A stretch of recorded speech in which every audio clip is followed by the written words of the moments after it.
نحوه نوار کردن چوب MDF. بغله چوب اینطوری نوار میکنن. خب ای سفری یک است.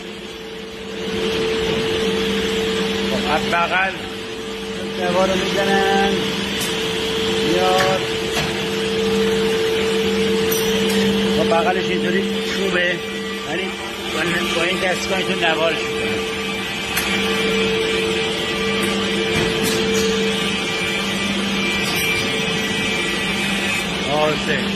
سوسه